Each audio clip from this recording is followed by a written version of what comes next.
Boom. Welcome back to another episode of Alfacast. We're really stoked on today's show, something that Barre and myself and the whole Alfa Vedic team have really been looking forward to, considering how much Walter Russell plays into our company and our entire message and philosophy and science behind everything we do. I mean, we built it right into our branding. For those on the video can see the shirt I'm wearing. So this is a really going to be a fun show.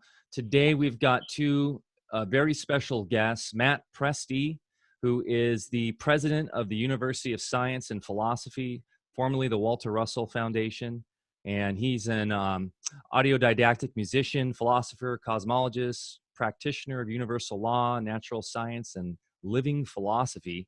He's also an audio and video producer, broadcaster, host of the series Interviews and the Exploration of Consciousness. We're very excited to have Matt on today. And we also have Darren Colomb on, who is a laboratory scientist, inventor, musician, metascientist, philosopher, and archivist. Since 2015, Darren has been replicating the Conical Coil concept put forth by Dr. Russell, by Walter Russell himself, in his books, such as described on page 133 of Atomic Suicide, in order to validate the Russell cosmogeny as a workable, tenable concept in the realm of unifying understanding of both physics and metaphysics, bringing those two together, which we're all about. How are you guys today? Great to have you on the show. Matt, so why Walter Russell? Why not? Well, Walter, what an influence on my life and so many others. I couldn't believe that more people hadn't heard of him. And it was something that I intended to rectify, get his name out there. And I couldn't believe I didn't hear of him all the years I had studied various religions and comparative mythology and all the different avenues that I went down. It would be 2006 or so before I even heard the name Walter Russell. And then 2008 when I actually read the first book called The Secret of Light, which utterly changed my life. Yeah. So how did you discover Walter Russell? And give us a little picture of your path towards really diving into where you are now as the president of philosophy.org, which, by the way, is an amazing URL to have. Can you have a better domain name? And how that path towards really being a great voice for Walter Russell and the foundation. Well, it's a natural thing. It seemed like everything seemed to line up, but I'd heard first the name Walter Russell in a thread from Radio Orbit with Mike Hagan. And interestingly enough, he's back on the air, and he was interviewing such people as Kent Stedman and John Sheliak and a host of others.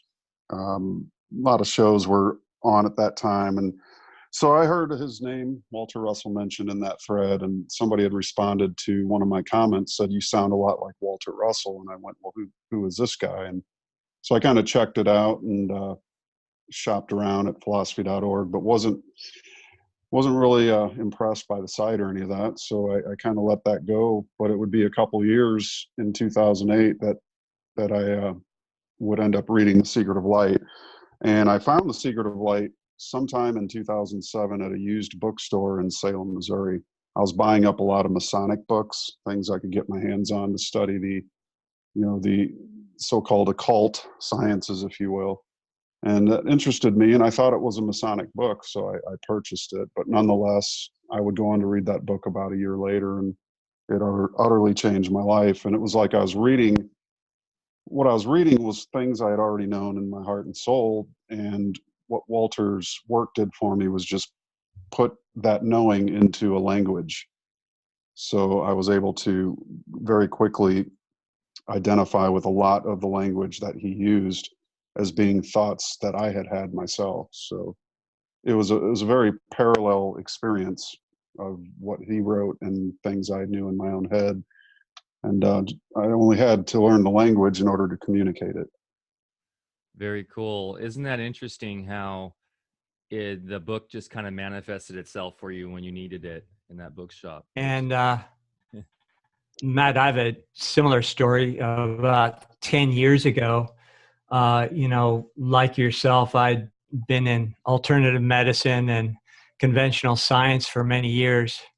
And, I just never went quite with the grain with my conventional background, and was always dabbling in everything from Ayurvedic, Chinese medicine, the more the old school alchemy and hermeticism.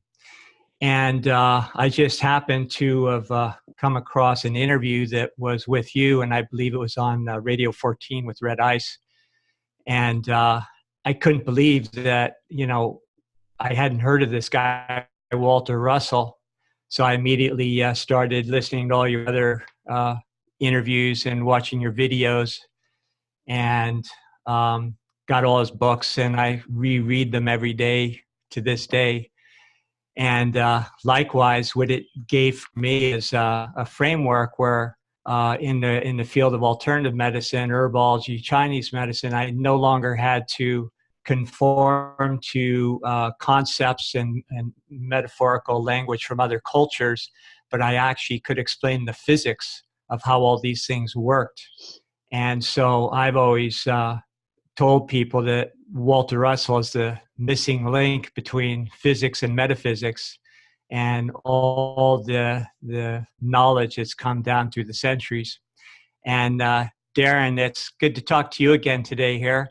I guess it's been, maybe a year, 2 years since we had a conversation, a couple times with our mutual friend, Alan.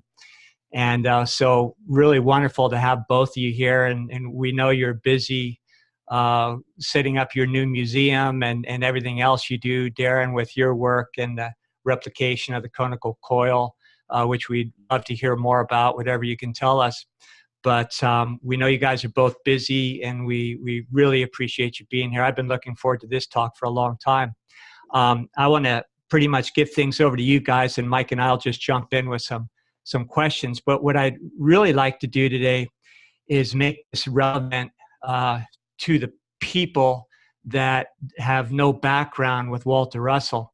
Now, Mike and I, as he mentioned to you, we regularly mention Walter Russell, and we'll drop in comments relative to waveform mechanics and things that are applicable to our conversations that we have with all sorts of guests, just within ourselves, and my application of the principles within medicine. But more than not, those, since most people don't have the background and the vocabulary, it's really not that meaningful for them. But what I see the largest value in Walter Russell's work is that he gave us the blueprint and the empirical evidence of who we are and who we are, the role we are, the responsibility we have in the scheme of things. And, we live in very dark times, and those of us that tend to be truth seekers, I think we preoccupy ourselves overly with all the things that are going on that are sinister on the planet.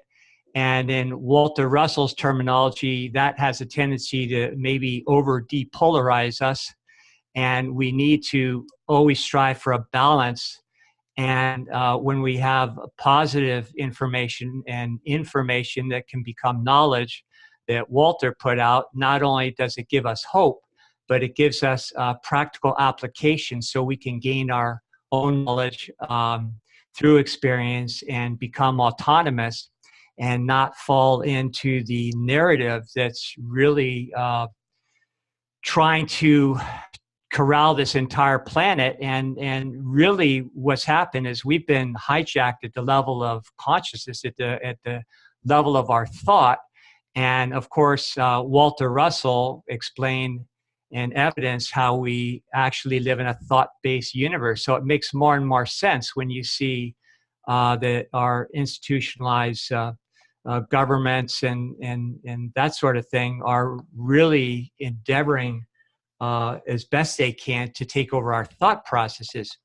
And I was reading last night and just came across this one paragraph, And then I want to, let you guys, go for it and enter the conversation. But this really, to me, summed up everything that I love about Walter Russell. And I think there's so much in this one paragraph. So let me read it. This is from A New Concept of the Universe. If people can see that. So here we go. The secret of man's ability to control his universe lies in the knowledge of the tonal octave wave in its field. Therefore, know the wave in all of its simplicity of 3 times 3 in numbered effect, multiplied to infinite complexity, but still not passing beyond the 3 times 3 of man's easy comprehension. Now, that would sound pretty esoteric and vague to a person not schooled in this information. But to those of us who have been at it for a while and are serious students of Walter Russell, it speaks volumes, and I think sums up his entire cosmogeny and really a blueprint where humanity can, once and for all, realize our true destiny. So, Darren and Matt, if I could, if you would do us a great service today, if you could maybe distill that into a comprehensible form so our audience can understand the relevance of this work to the situation we face in the world today. And whoever wants to jump in first. Well, I can speak to the 3 times 3 and the numbered effect. The best physical demonstration that we have, that we offer to people, is a 6-sided mirror cube. And what this is, these are made for us by a wonderful builder in Germany named Ben Palmer. And he constructs these mirror cubes with LED lights in the corners of the cubes. And there's a corner of that cube, of the 8 corners there, that's cut off and that's flush with the rest of the cube. And so what you can actually do is put your eyeball in the corner of the cube. And what you see within this mirror cube is actual infinity. As far as your eye is concerned, the light that is projected within this cube bounces in all the other boundaries surrounding it and creates this effect that essentially you can see infinity within a closed loop box. And so when Walter's saying that, in reality we have simple things, but the simple things become infinite complexity. And this makes it difficult for our scientists to really get to the root truth of what's really causing physical phenomena.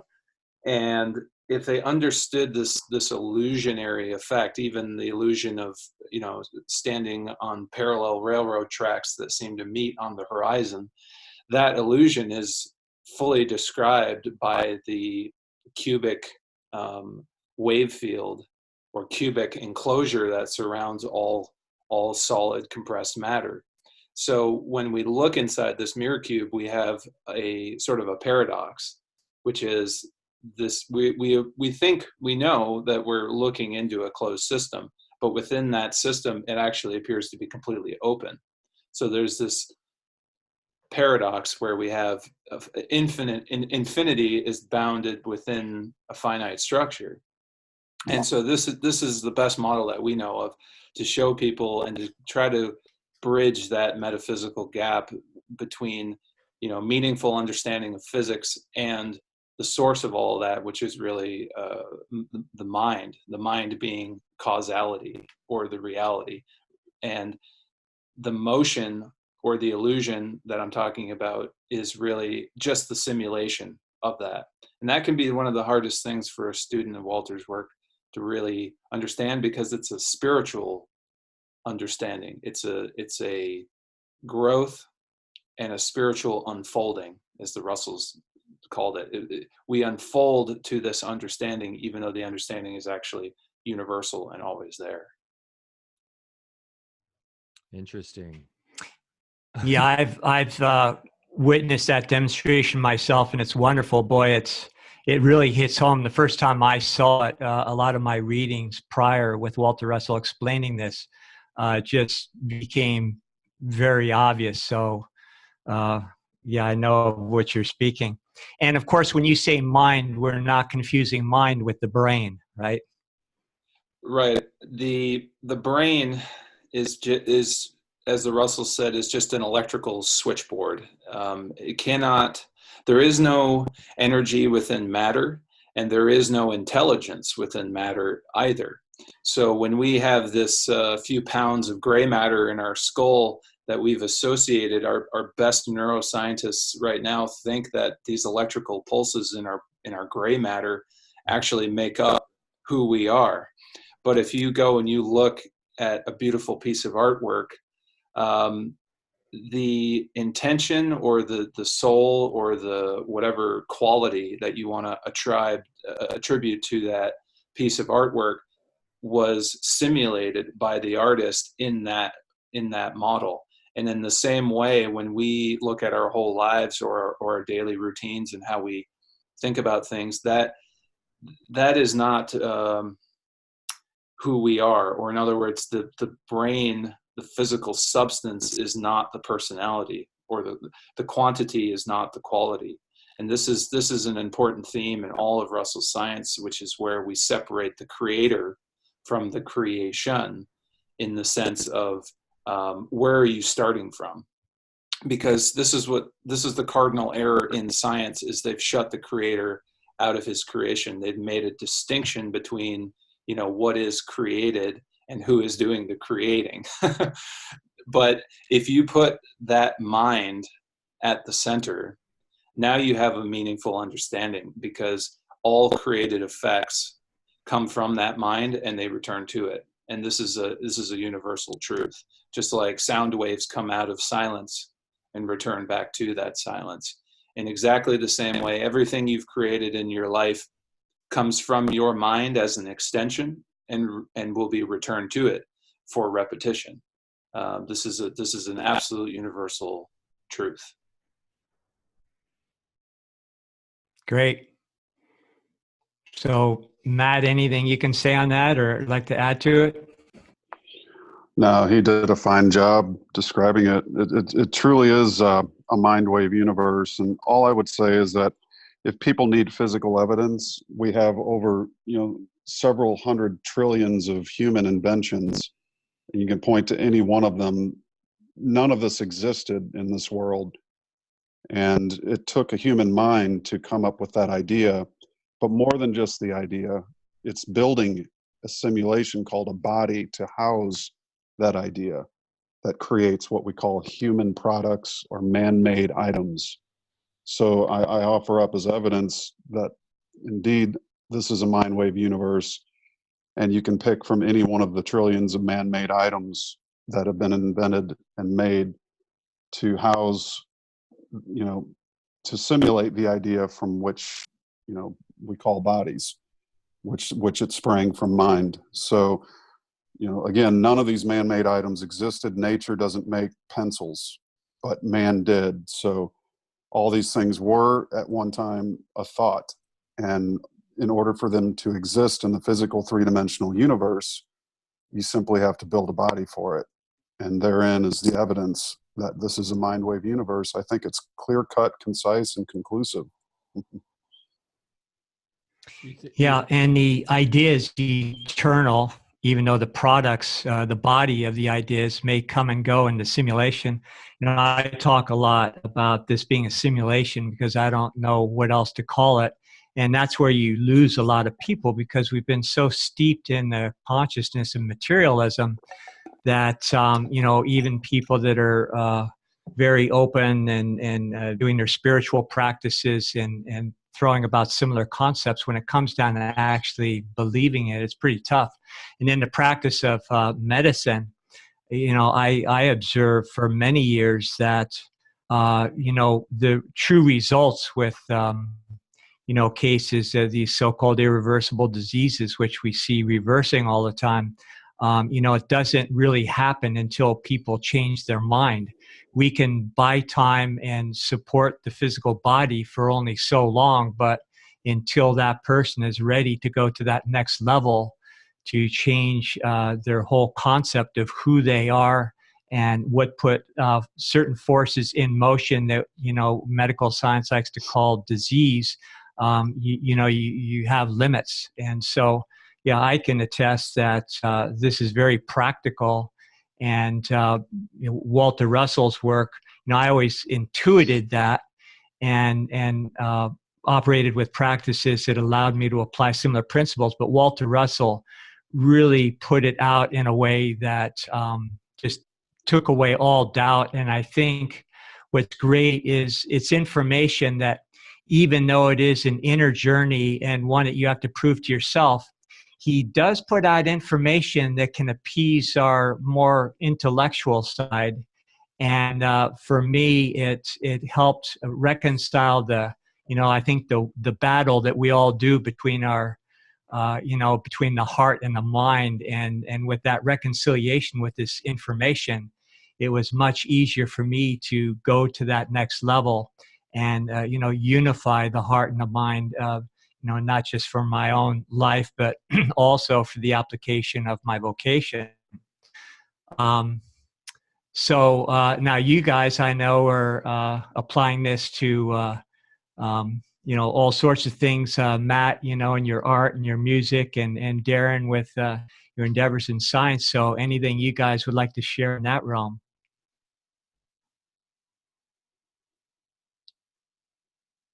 Yeah, I'd like to say that, you said the word practical several times, and that's really the allure, the draw for me concerning this philosophy. Is it's very practical. It's a practical spirituality, and it doesn't require a guru. It doesn't require a priest or a middleman. It's you and the creator, which you're an extension of. So in that sense, the practical side of this entire practice of unifying the heart and mind, unifying the self, the animus, the anima, the male, the female, of which we all have, and learning to work from a center point within yourself, as opposed to trying to reason out cause and effect constantly. When you become the cause of your own actions and your own thoughts, then you're truly in tune as a master creator. And that's really what the philosophy at its core teaches. I know Darren can probably speak a lot more to that, but also to the work he's doing. And he's done a tremendous job here in assisting with the massive amounts of things that aren't related to science and research, and having to had put down science and research for a good 9 to 10 months to help with moving things. It's been a tremendous effort, and we're all wearing many hats in this effort. But I think he can probably speak to your question as well. Yeah, and so when it comes to Walter's science, it has the potential within it to basically advance our current understanding right now to today about 1,000 years ahead of where it is. And that's a pretty bold statement to make, but having seen the things that I've seen and having applied his work practically as a scientific way of thinking, you do have to kind of replace old concepts. You have to be able to look at the current state of thinking in physics and realize that there are these massive gaping holes in our understanding of the most basic things, like what is matter? Where does it come from? What is electricity? Where does it come from? And if you know the real cause of these things, if you know actual universal cosmogony, in the sense of cosmogony, meaning, for people who aren't familiar, basically just means where did the universe come from? It's any kind of probing mentally or physically or otherwise, where you're trying to get to the solution of where did the universe come from and what's its ultimate fate or destiny. And if you know the Alpha and the Omega, if you know the source of all things, you can essentially become a master scientist. Or as the Russell said, there's metaphysics, but we really want to be meta scientists in the sense that we can actually go out in the world, build machines or devices based on this knowledge to create any kind of desired effect that we want. And actually, when we look into Tesla's writings, one of the things Tesla said that was really important was when mankind could basically control the production of gross matter, or what he called ether, into gross matter, we would basically be at the pinnacle, the highest achievement of our technology. And funny enough, this is exactly what Walter Russell not only talked about, but demonstrated back in 1927 at the Westinghouse laboratories, where he transmuted 5 cc's of water into other gases. And he did this experiment. It replicated 17 different times. And the physicists and the engineers at the Westinghouse at that time, remember this is 1927, they just simply could not believe the result. They swore up and down that it must have been contamination, because there's no way in mainstream science at that time or in today's understanding where you could affect that kind of atomic change in a substance. But Walter was able to do it because he had a completely different and radically different understanding of what is matter, what is energy, these basic physical forces that we deal with every day. He had a completely different explanation for them and knew the actual real cause of them. And that puts us in a different category of scientists, because we don't guess, and our modus operandi is not empirical reductionism. We're not just probing around in the dark trying to hit upon a lucky solution. We're actually pulling from the universal consciousness the information that we require and building the necessary apparatus to affect that change in this simulation that we're in. Yeah, and I believe Walter also stated that we should be in the age of transmutation. Is that correct? Yeah, he always said that it was coming, and that the future. In fact, if you read in the new concept of the universe, there he talks a lot about the future chemists, the people who are going to come in the future, who would use this cosmogony of his, because he's basically laying it all out there. There's very little hidden in the way of exposition. When you said in that statement, in that paragraph, you were saying that basically you really just need to understand the wave. That's it right there. If you understand the wave and the polarity dynamics of multiple wave fields, you understand how all matter comes into existence and how it goes out of existence. Or in other words, you understand the basic underlying principle between life, what we call life, and death, or the momentary stimulation in time and the cessation of that simulation back to its starting condition or its equilibrium. And this is a waveform, and this is all things that are created have a waveform, a specific wave frequency and duration in time. So when we understand that the waveform is really the creative element and not atomic elements, as we're taught in chemistry in school, that are the building blocks of matter, and that in fact different elements only represent different pressure zones along a waveform, with carbon being at the apex, and then understand that we do have the ability through our thought that creates all the nuances of the different dimensions of the waveforms that create our experience. But then it's always seemed to me that that could be applied technologically. For instance, when we identify these different pressure zones, we can create not only known elements, but hybrids of elements and come up with new materials and in some kind of, with programs that are fed through 3D printers or some such thing, come up with any material we want for manufacturing and no longer have the need to mine things out of the earth and be in a very non-toxic manufacturing, unlimited creative endeavors. Does that seem possible to you guys?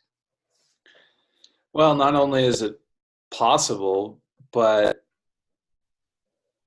basically what you have to do is you have to transition a person from a lack mindset, or if a person believes that the universe is essentially dying an entropic heat death, they're not likely to believe that you could take something like the blanket of our atmosphere here, which is mostly nitrogen mixed with oxygen and carbon dioxide and a little bit of inert gas. You could actually take that atmosphere and transmute from it in unlimited quantities just about any element that you want on the periodic table.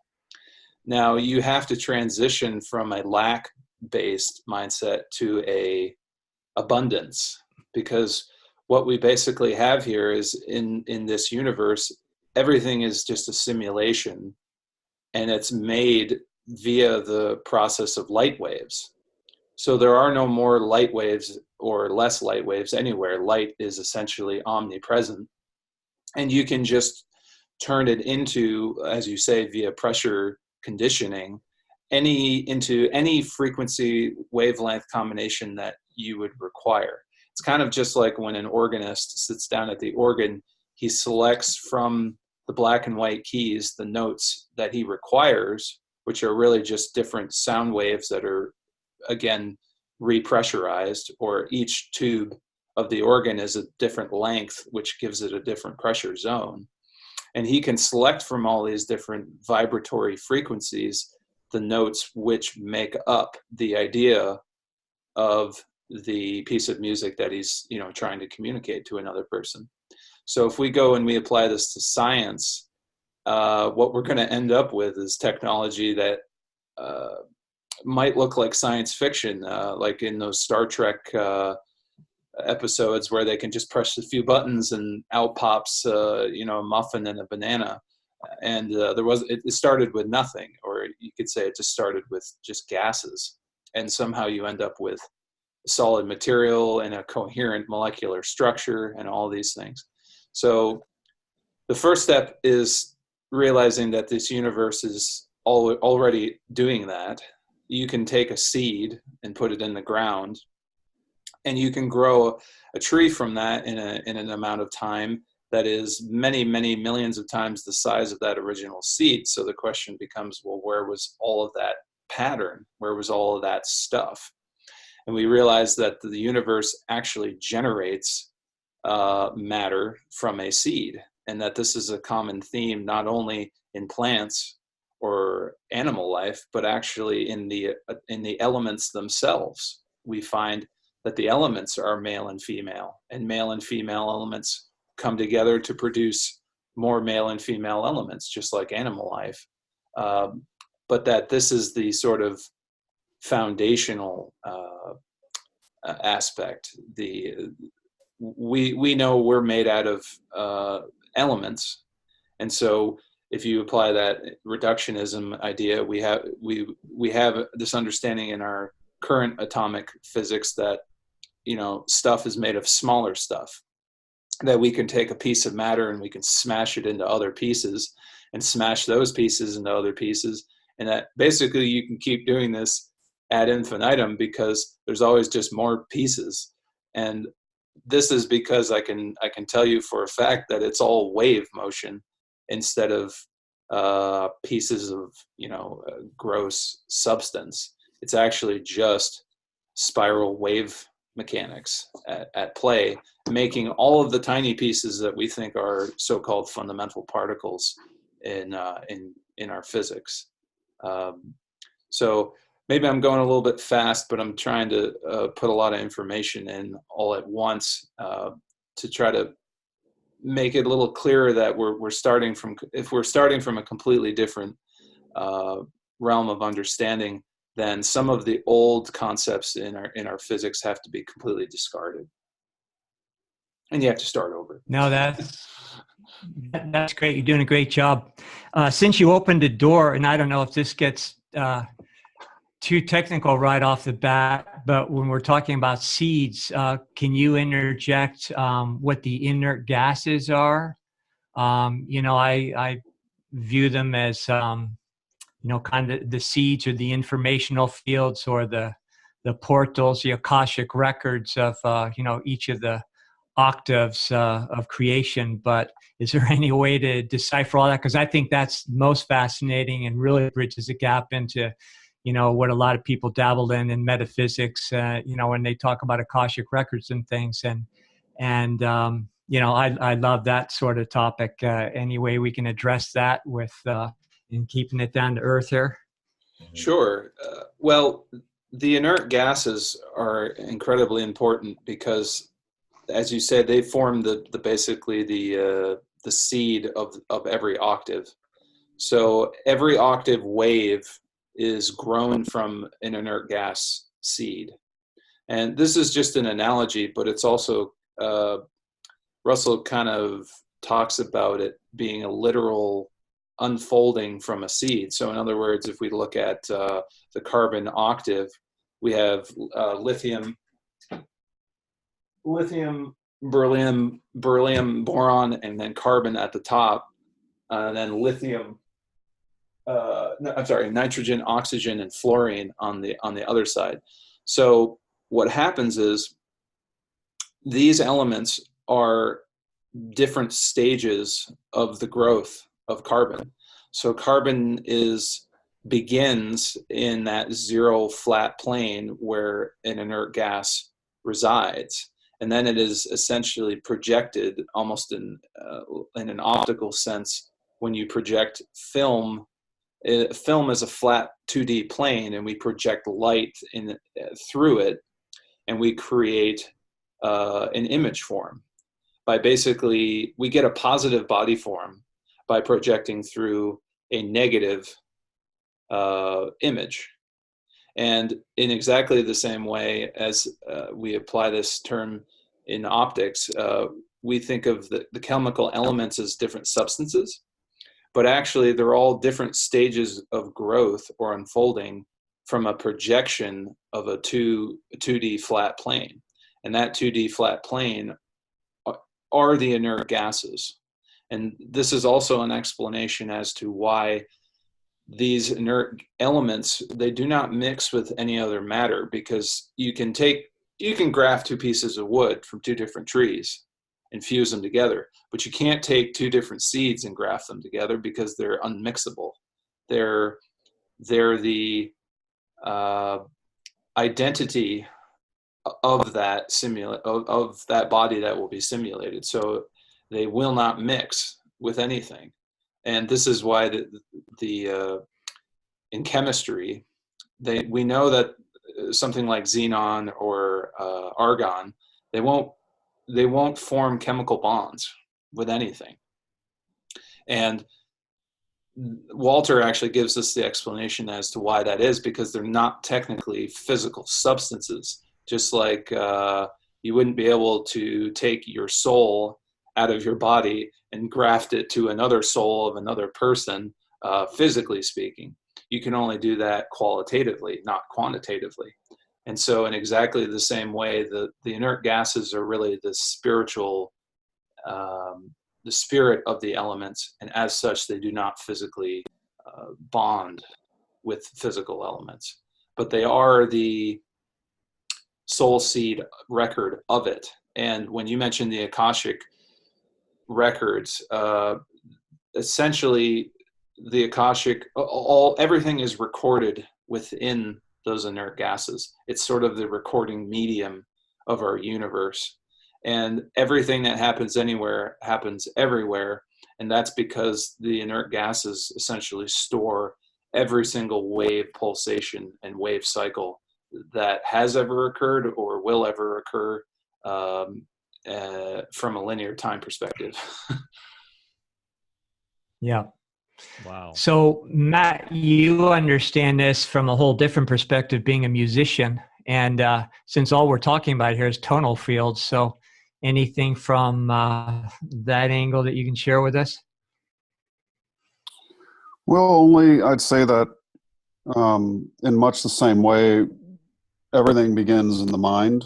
And you could say that even the inert gases themselves are the closest to the equator, or the plane of zero curvature.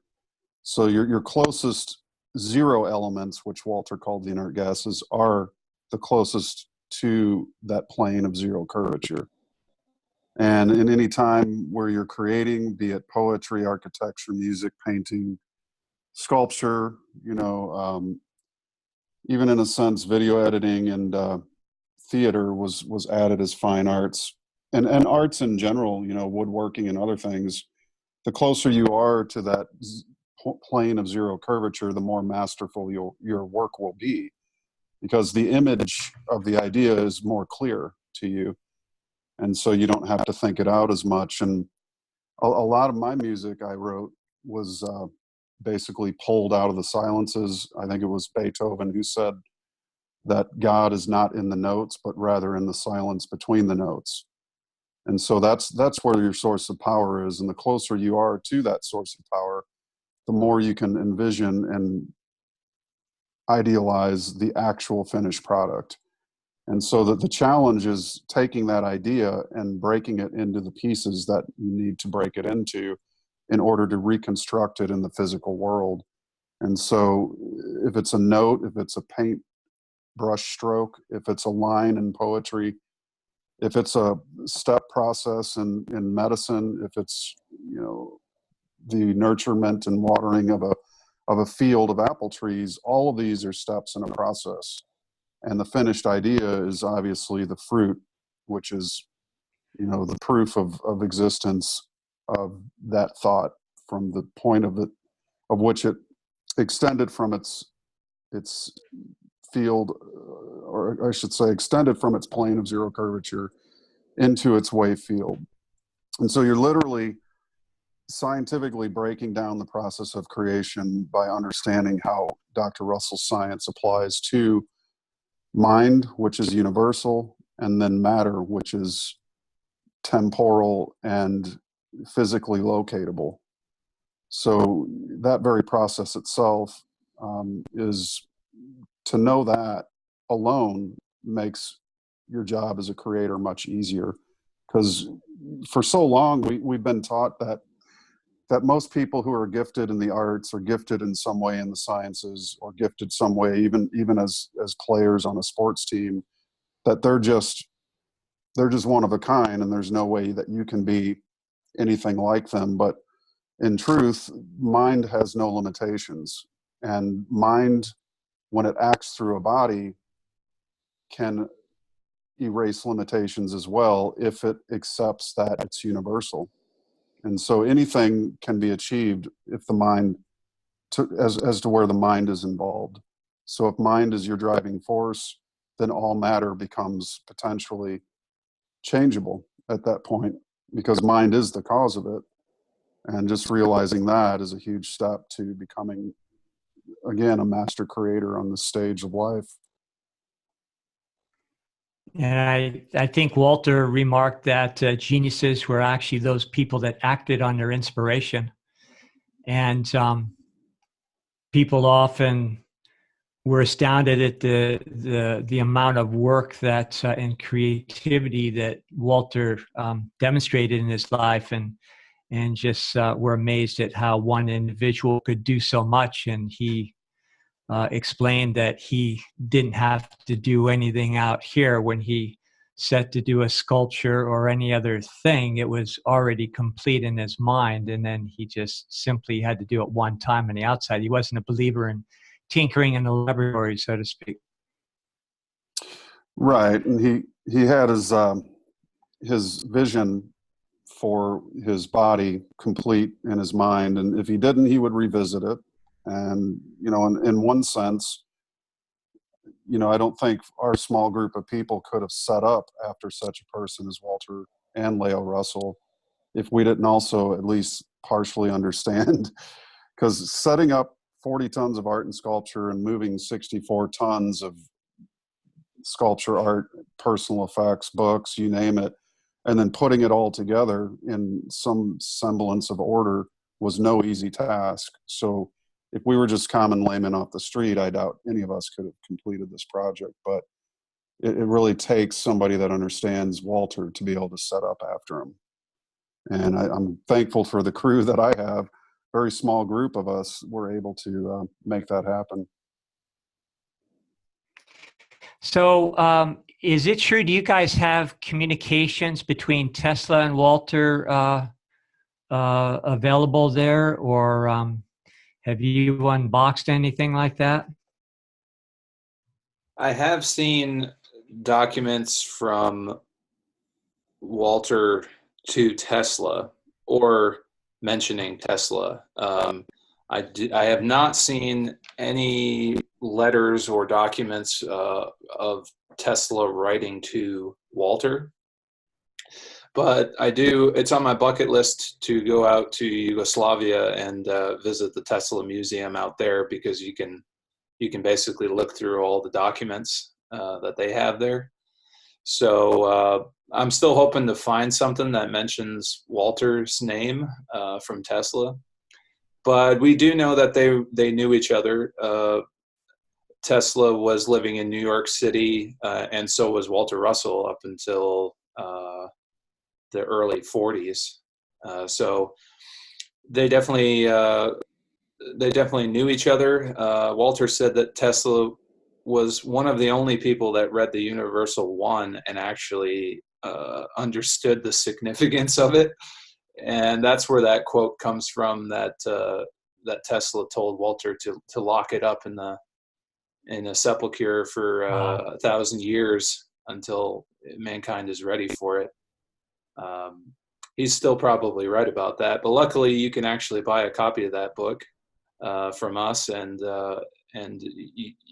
it's all there. It's been all there since 1926 in written form. So since we're talking about Tesla, and we've already talked about the creation of matter, or at least alluded to it, and the idea of transmutation of waveforms into elements, maybe it's a good time to talk about getting off the dependence on one-way explosion technology to derive energy from matter. So Darren, maybe you can address a little bit about your work with that technology and how that could actually be possible if we embrace these concepts of a two-way energy universe. yeah, more Matt, either one of you. So what Walter, using Walter as an example, we know he did transmutation at Westinghouse, but we also know from the archives and everything that he was working on what he called an optical dynamo generator sometime in the mid 1950s, and the project ultimately ended in 1962 when Walter was 91 years old. And basically what he was trying to do was, Walter gave his charts out, and as a direct result of putting that information out, basically, long story short, the atomic weapons were constructed as well with the reactors.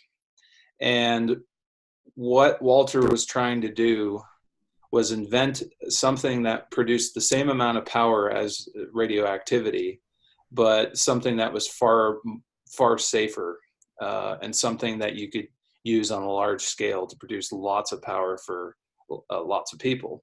And so what he came up with was this dual conical coil type of reactor, which is all based around and functions it's the same way that the sun does. So if you go and you look at the sun, you'll realize that the sun is producing more heat than we can actually measure, but it's surrounded by millions, maybe even billions of miles of pure vacuum, which is about as cold as we can measure. So we have this sort of extreme in what we can measure. Somehow extreme heat comes out of extreme cold.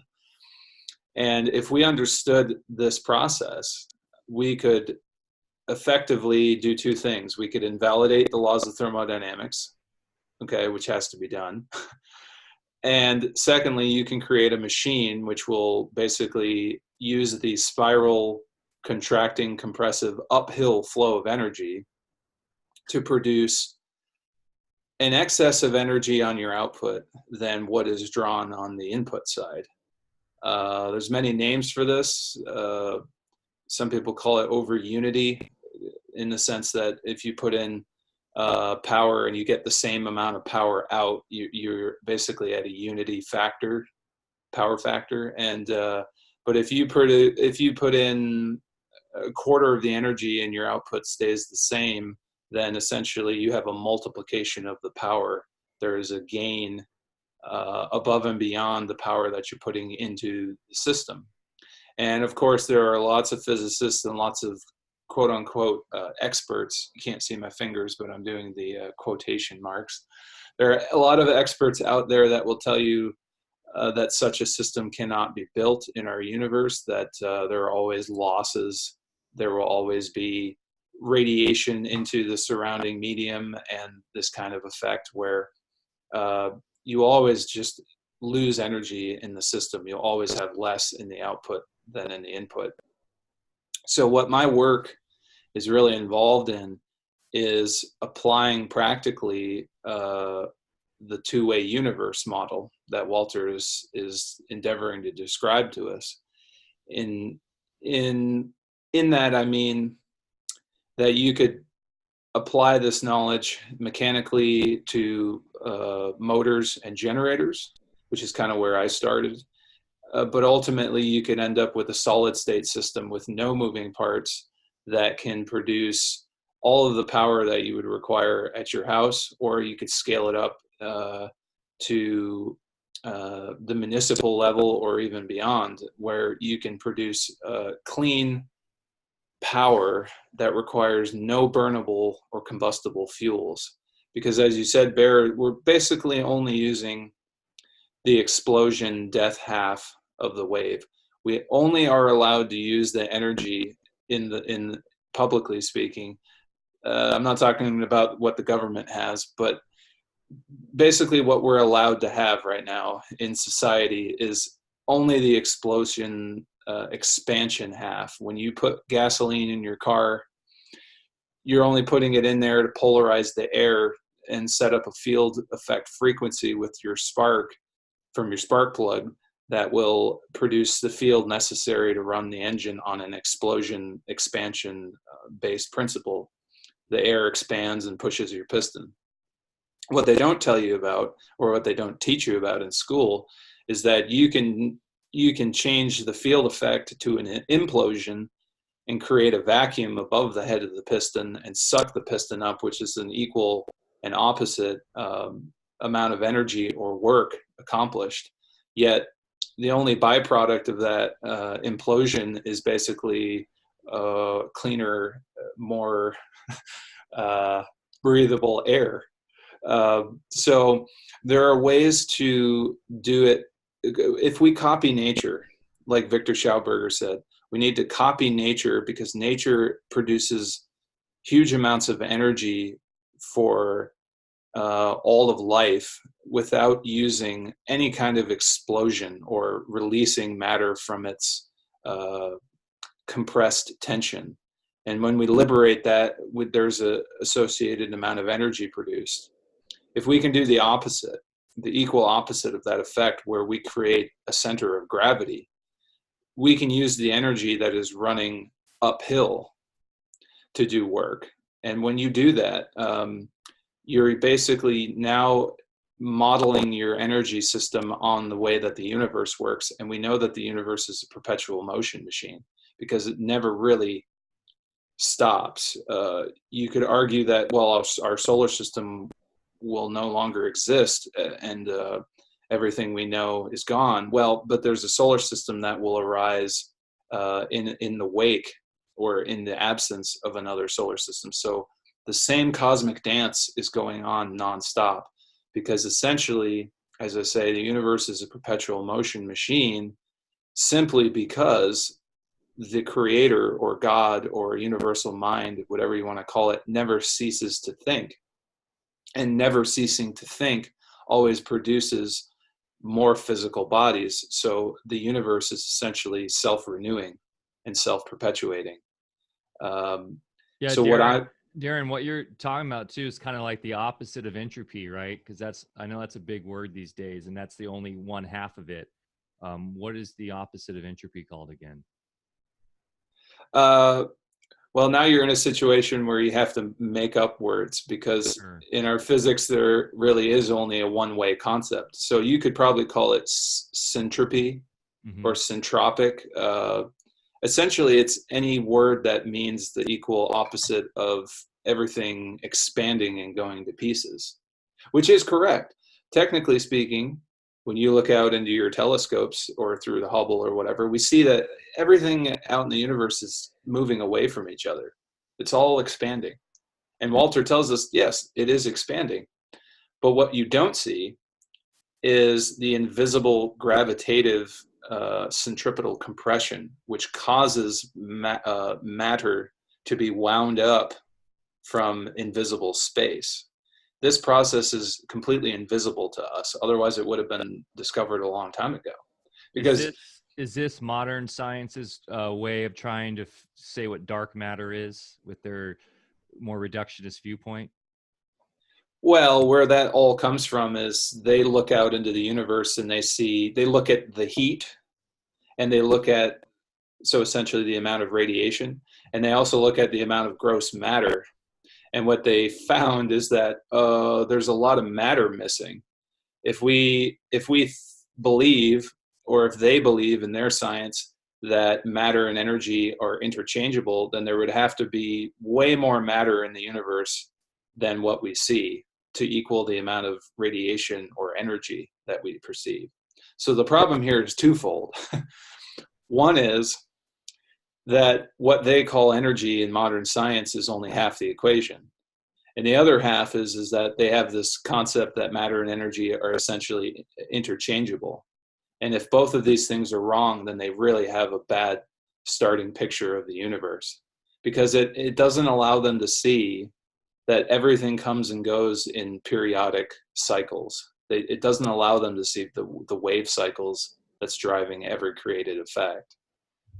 Does that make sense? Yeah. I have the philosophy.org site up right now for everyone to see, and there's an amazing quote here where it looks like, I'll just read it, but Walter and Lau already proved this this generator works. So we have proven the validity of our concept by making a simple small-scale working model, which is now supplying all the heat, light, and power needed for our 4-story 52-room university. Our reactor generates much more power than needed for whatever purpose intended, so enough of that surplus is taken off from its generator to motivate the reactor in perpetuity.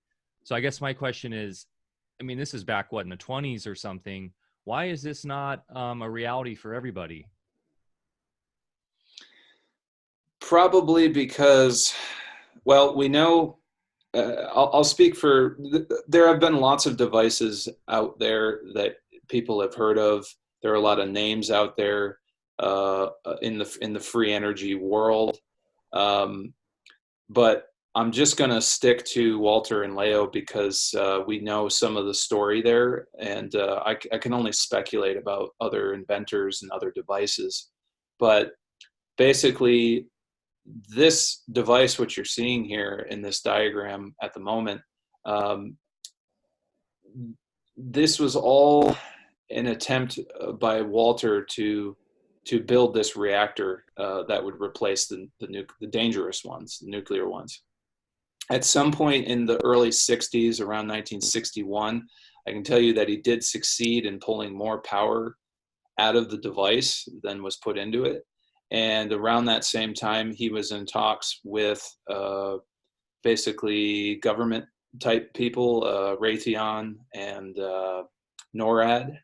And I actually have recordings where he's talking to a defense group about this device, but also being able to, transmute elements. And it's kind of incredible to realize what he was offering the government. It would have eliminated the need for fossil fuels, and it would have eliminated the need for us to dig elements, materials out of our crust. We essentially could gain all of our power and all of our material wealth using this scientific paradigm. Now, as to why this particular device is not in our hands right now, basically Walter became ill toward he died of pneumonia, and so by the time he was 91, he was already kind of beginning to become kind of unwell, and the beginning of his sort of death process. And that basically put the whole project on hold. And once he died, there was just simply nobody around that understood the science well enough for them to actually replicate anything. There was some work done in the 90s, the mid 90s, by the then president, Dr. Tim Binder, and an electrical engineer by the name of Toby Groats to try to replicate the device. But I can tell you that they didn't have the necessary information, or their electrical engineer was trying to apply old concepts without really understanding what was going on here. And so when I became involved in all of this, I had to start from scratch, and that's when I started with the conical coils, just the basic solenoids, and started from there. And what I've basically found is that the system does work. It produces more energy in than out, and that is for the reason that you essentially are using the power twice. You use the power that's going into the coils to run a load, or just resistive work, and then you also can use the energy, the thermal energy, the heat that is generated at the armature, the central piece in between the two apices of those coils. That essentially gets ultra hot, and you can use that thermal energy to drive power for another load. And you don't have to just use one device. You can actually daisy chain multiple of these devices like Walter tells us to do, and you'll have an amazing amount of heat, way more than what you could get using just normal conventional induction heating means. So this is, as I said, going all the way back, if you understand how the sun comes out of cold space, you can apply that same technique and that same procedure, and you can create a huge amount of heat. And for our purposes, heat is energy. That's really what entropy really means, is things are expanding, and as they're expanding, that radiation is cooling down, and that performs work. That's essentially how all of our nuclear reactors work today. Yeah. Darren, are you familiar with the Thunderbolts project and what they're doing with the plasma technology with the Sapphire project? And supposedly they've started to do transmutation with that. I know of the electric universe theory. A lot of people ask me about it or think I know a lot about it because of Walter's work, and there are similarities in I only really know a little bit about the Birkeland currents that they use as sort of a proof of their model. Transmutation's actually already been done, and Walter tells us in the home study course that companies like DuPont and other places have actually already transmuted elements without even really realizing that that's what they're doing, because you see, in their understanding, you can't turn a substance from one identity to another identity of a substance. So if they actually do it by accident, they're going to just rule it out as a fluke, and they're not going to do anything with it. But the fact of the matter is that transmutation is occurring all the time in nature, and it occurs all the time in your body. That's the beauty of Louis Kerveran's work, is he proved using scientific method that your body actually takes in certain elements and produces different elements from them. One example is, in one experiment, he basically withheld calcium from chickens, and yet they were still producing huge amounts of calcium in the shell of their eggs. So he, of course, was trying to figure out, well, where was this calcium coming from? Because it wasn't coming from their diet. So what he figured out is the chickens would actually peck the sand and get silicone, and the silicone would be transmuted in the hen into calcium. And he proved that this was occurring, and this occurs in all living things. This low energy nuclear transmutation is actually occurring all the time. Wow, very cool. Barre, you, I'm sure, see this transmutation all the time in your work. Yeah, I have a chemistry lab, where I, do things in biology, and our whole labware is set up to duplicate, mimic nature's natural processes, exactly the way the body works itself. So using old world alchemical techniques, which can be explained with Walter Russell concepts, absolutely, you're transmuting substance and creating, just by putting combinations together and doing extractions in certain ways, following these directives that have been around forever. You're absolutely, I'm convinced, doing not just alchemy, but real life transmutation, which are one and the same thing. But, we tend to think of alchemy as kind of a superstitious old concept, but it's not at all. And it can be demonstrated in an organic chemistry lab. So, and when I look at what Darren's talking about there, in an electrical model, he's basically doing the same exact thing. Yeah. Darren, so, we're really all about solutions here. And I'm actually, my background, I'm kind of diving more into blockchain and crypto and decentralized solutions for society, for the world. And one thing that seems like a no-brainer here that would be really quite fascinating is to take the proof of work concept, apply this free energy device, and really, help benefit crypto in a way where we have a non-entropy factor, where we can have a much more cleaner way to generate the cryptocurrencies.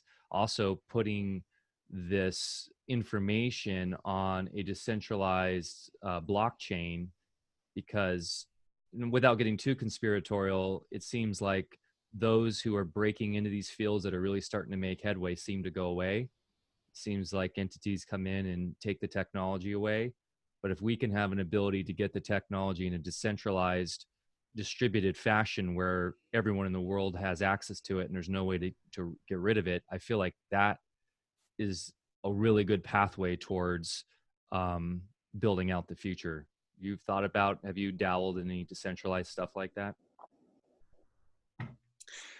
I think the most that I focus on is how to actually build the device and why it works. Once you have the electricity, what you can do with it to create value is really up to the person. You can either use the power for yourself, for your family, for your friends, or I've had ideas similar to what you're talking about, where you could apply, because essentially once you have these devices, you could put them anywhere. They work anywhere on the world, on the surface of the planet. So, you could have servers, dedicated servers that are running on this technology that don't consume any fuel, and there's no byproducts. And it's kind of win-win. The device is creating electricity. The electricity is being turned into value, and however you do that, or in what way you choose, to express it, is really up to, the person. But basically, what I can tell you is that the technology is not the limitation.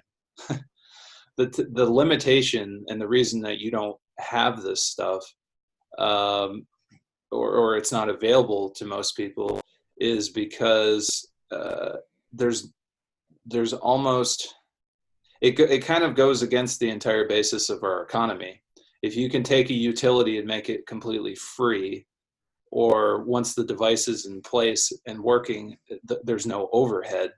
You just got to be careful. You might have a government agency or something come down on you with a ton of bricks, because the problem here is in the human relations. It's not in the technology not working. You can show scientists, physicists, whatever, readings that they need to be comfortable with to say, okay, yeah, this is real, and the physics laws are wrong. That's one thing, but it's another thing to sort of push past the bureaucracy and the red tape surrounding all of the things that you would need to bypass in order to use technology, which technically is not real given the current state of understanding. So it's a difficult process because of the human relations, not so much because of the technology not working. Yeah, that's kind of what I was getting at, and that's what blockchain serves as a potential solution for, is the centralization of information in society through controlling systems that are, as we've seen historically, maintain certain systems for profit or for control and power, and dehumanize and all that. So obviously with something like free energy, that would really shake a lot of feathers, if you will. It's so having a system in place that is not reliant upon government or big industry, where it can be disseminated and distributed in a fashion that controlling systems can't manipulate or take away. Could I add something to that? Yeah, please, Matt. That's pretty much one of our biggest stumbling blocks, is that, how do you really progress from metered energy to unmetered, or, you untether from industry, from government, and from utility?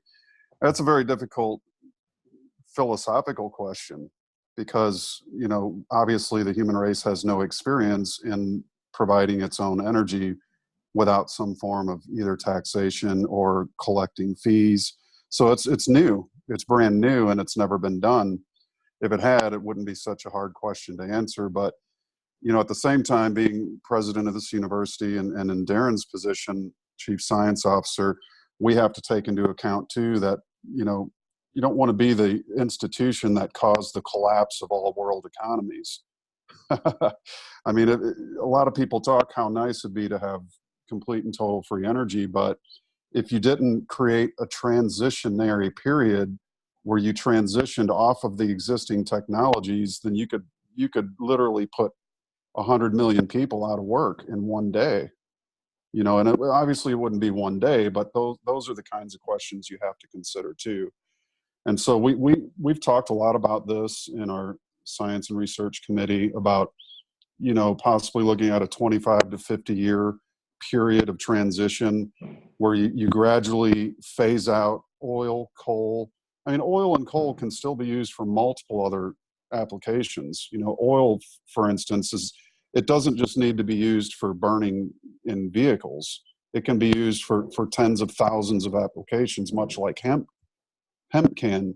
So in a sense, you don't want to completely close the door on industry and create a financial meltdown or a lot of unemployment. So you got to look at this reasonably and logically and see out its end. And the best thing to do in that case would be to transition and phase out nuke power, coal, and oil over a period of so many years, and then phase in replacement technology. And really what you need to find is just more or less minds that are open, there, not everybody in government is pure evil, of course not, but you need to, reach out to those who would like to see this transition happen as well. Legislation would need to be written to support it.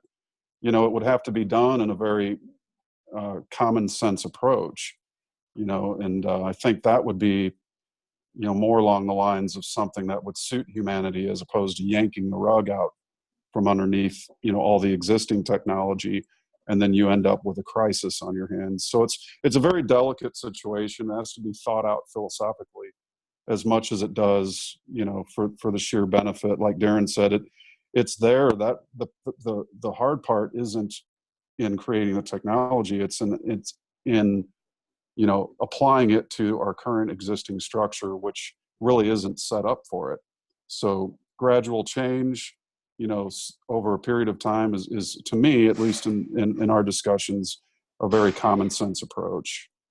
Oh yeah, definitely. And let the market do its thing. I mean, we talk a lot about building community here to grapple with a lot of change happening. And so, yeah, like as Darren said, starting off with your neighborhood, with your family, your homestead, whatever you have, where you start integrating these technologies and then spread that out through your locality and let the market slowly do its thing. That obviously the last thing we would ever want to do is disrupt the entire ecosystem right now. There's a lot of people in third world countries that desperately need coal and cheap energy right now just to survive. However, just imagine the empowering potential of this to bring to those third world countries. It would be absolutely revolutionary and bring a lot more peace and freedom and love to the world. Yeah, and you also have to take into account, that a lot of these energy companies and the energy barons, as a good term suits them, their children are replacing them now. And with the each succeeding generation becomes more open-minded, at least I'm hopeful that they are. And so, whereas the owner of Standard Oil, Rockefeller, 50 years ago might have saw no benefit in alternative technology, his grandchildren may. And that's the indomitable human spirit that forever seeks to, continue its progress forward as opposed to de-evolving back toward the blackness of our primal jungle. And that's where, again, human relations and a living philosophy makes so much sense, because it opens the doorway. It opens the potential to, seeing these technologies actually begin to be incorporated into the long march forward with the progress of humanity. Very cool. Well, I think we also go ahead, Bear. Go ahead, Mike. I was just going to say, I think we give way too much power to the relative minority of people on the planet that have less than altruistic motives. And of course, we discount our own empowerment in the process. So, what we're trying to do, and I know what you folks are doing on your end too, is opening up the door to possibilities. And as people no longer embrace institutionalized concepts that free energy, for instance, is impossible, or a cure for a certain so-called disease, doesn't exist. Once people are educated and apply those principles, have their own experience, then, that will, I think, more than just gradually, and I feel it happening right now, get us to that point of critical mass where it will absolutely overwhelm the old guard, so to speak, that's keeping us in this primitive state. So, again, I always default to nature, and I just see, nature's processes at work here. And I think it's a big mistake when we get into certain circles, even though I like to jump down all those rabbit holes myself, when we think of the elites and the energy barons and so forth as having power over us, because they really don't. And Walter Russell best laid it out for us, where he proved that no individual needs to be a victim of any external force, including from other people. And it's not like there won't be a massive energy around this new technology. I mean, excuse me, a massive industry around this new technology.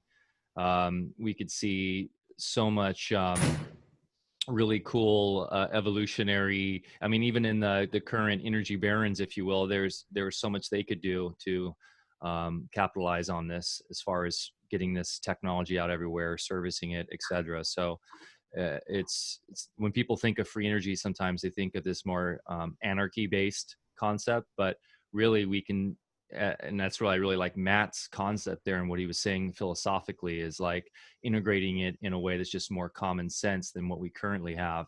But it's disruptive, but it doesn't have to be totally damaging right out of the bat. It's there needs to be a transitional phase. So, and we're in a huge transitional phase right now with all aspects of life. So I think it's time. I think it's time that this starts really getting out there. Yeah, so I kind of like you guys have been very, go ahead. Sorry, Matt. I was going to say, I kind of like the term attitudinal anarchy as opposed to joining a group that wants to burn down a government building. I mean, the buildings are beautiful. Let's just, if we can alter our consciousness enough, we can reappropriate the use of said buildings. You know, there's a lot of buildings that I don't buy into the whole revolutionary aspect of, you know, and neither did the Russells. They felt that human relations would be best transformed by awareness upgrades, by self-actualization, if you will. So as opposed to burn everything down to the ground and then just build it from the bottom up, let's just transform the way we think, and then we can find new uses for all the existing buildings, technology, industry, and all of it. And we're trying to partner up with what I call conscious corporations. Like there's a company called Workhorse, which has, you know, spent a lot of time and energy and investment on electric vehicles. You know, they were the first to design an electric pickup truck, and they also make electric UPS trucks and delivery vehicles and things like that. And we're in communication with one of their board of directors. And, you know, it's these kinds of attitudes that see hope and progress on the horizon, as opposed to, you know, those who would otherwise try to stifle it for fear of losing their fortune or otherwise. We need to connect with those kinds of people that have, you know, human progress at, you know, in their interest in their sights, because really the only limitation to humanity is the way it thinks. And that's always been and always will be the case. And, you know, a lot of people who have limited vision are the ones who Walter and Leo would say, you know, like Nelson Rockefeller, he said, was one of the most miserable people he ever met. And he kind of, in a sense, passed that on to his own son. So this, you know, having everything isn't the goal. It's having the right kind of mind with which to operate to, you know, assist with the forward progress of humanity. And again, that comes down to one's philosophical views and one's own ability to relate with other humans in a relationship. And that's really where our limitation is. It's in how we relate to each other. And if we can just upgrade the thinking, and that's where it takes an individual effort. There's no group you can join that's going to make your thinking upgrade. It has to be on an individual psychological level. And that's a lot of the key work that we're missing is the work of the self, which they call the great work, or Joseph Campbell called it the hero's journey. You know, you have to do that internal work and have that attitudinal anarchist kind of mindset, as opposed to let's go out and burn everything down. That'll change it all. Yeah, that's great. So how do we, what's the best way for people to follow your work and find out more about what you guys are up to, your new museum, learn more about the works of Walter Russell? If you could tell us how to do that. Sure. Philosophy.org is a good place to start. As always, we have pretty much everything Walter Russell in the world can be found on that site. Click on museum, the picture there, and that'll take you to the museum hours and upcoming events. Our grand opening and homecoming is coming up on November 1st through the 3rd, and that's on the front page as well. And also you can click on events there, or anywhere else, and that'll take you to all the things that are coming up. This will update frequently, this page, as we begin scheduling monthly speakers and guest speakers and starting up classes. We're just trying to make it through this year. It's been one of the hardest work periods in my personal life that I've ever been part of. I've actually been gone out of my home state about 7 months out of this year so far, and I'm going to add another month to that. But the product that we've created, which is Walter Russell and Leo Russell's legacy, being preserved in the museum effort, and that's really where all this work's gone. And it's really, there's so many wonderful people who have museums dedicated to the preservation of different legacies, and this is one that definitely needed to be done. It was always planned to be done, but it just took the right chemistry and the right crew to make it happen, and the right vision. And so I'm grateful to everyone that's been involved with the process. Darren and even my daughter Michaela followed me out to Virginia and got involved, and Jim Porter, our operations manager, John Bonsall, our lead volunteer, and he's assisting me as well, and all the decorative parts. And, without this great team of folks, none of this could have happened. So my hat's off to all of you. But my personal website is mattpresti.com. And I don't know what, Darren, if you'd like to give out any personal information for contact. There's a page on philosophy.org under the faculty. You just click on the chief science officer, and you'll have a little bit of information about me, all of my other media appearances, interviews, and etc., things like that. And also my email address, which is probably the best way to get a hold of me here at the university. Yeah, science@philosophy.org. Wonderful. Hey guys, it's been such a pleasure. I would really love to make it out to this museum. It looks fantastic. And as somebody who's just getting into Walter Russell in the last few years, this is going to be a great resource. So philosophy.org, everybody. They have a wonderful store here, which I will be purchasing some books from for sure. I've read Atomic Suicide, and I started on the Universal one, but I'm really looking forward to getting some of these other books and diving more in. So so these you can just be purchased right on the site. And please, everybody, go support at philosophy.org. Support these guys. Buy the books. Follow them. You guys, I assume you have some social media too. So there's some social media links here you can follow. Matt, are you like on Twitter or anything like that?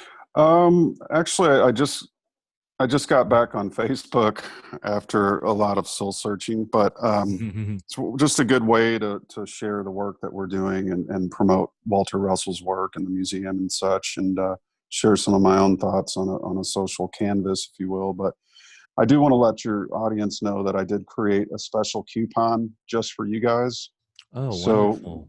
So from the 10th, which is today, until the 13th, if you go to philosophy.org/store, you can either purchase books or booklets. And if you enter the coupon code Alfa Vedic, all one word, ALFAVEDIC, all caps, you'll get 20% off your purchase. And this is good through the 13th of October. Well, that's wonderful. We will make sure to put that in the show notes, or at least give a shout out on to our crew here in Telegram and stuff, and the co-op members, so that they all know this and just spread the word. That's wonderful. Appreciate that. You got it. I would and love also this book. anybody wants to, they can also go to philosophy.org/fundraiser.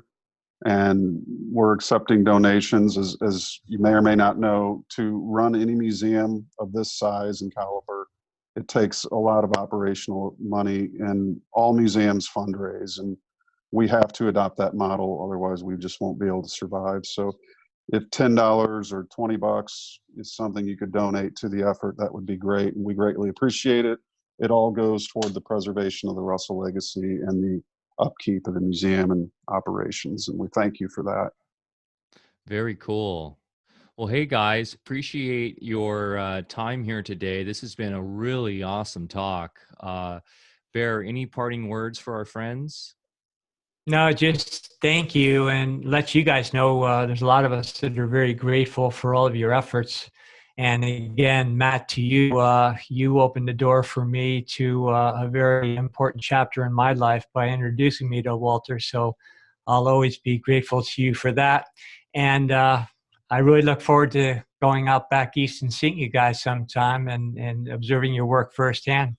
And thanks so much for your generous time today. And we'll spread the word and get some support going your way too. Thank you, Dr. Barry. Much appreciated. Thanks, Bear. Appreciate it. Awesome, guys. Okay. Well, I hope everybody enjoyed the show today. You can go to our site, alfavedic.com, which has all our links. Like we say every episode, please subscribe and follow us if you do like this content. Please share with your friends. It really helps us out. We'll be premiering this on YouTube. We premiere every Thursday at 5 p.m. on our YouTube channel at Alfa Vedic. Please hit the notifications bell and subscribe so you can be alerted to future shows. We're also on Telegram. You can join us on t.me/Alfa Vedic, and that's ALFAVEDIC. We have a wonderful community that's growing on there, and it's a place where you can come and share your wisdom and information and really get into our daily conversations, and we go all over the place. It's a lot of fun. So we're also on Discord and a number of other platforms. So thanks so much, everybody, today for joining us on this amazing talk, and have a great day. Thank you.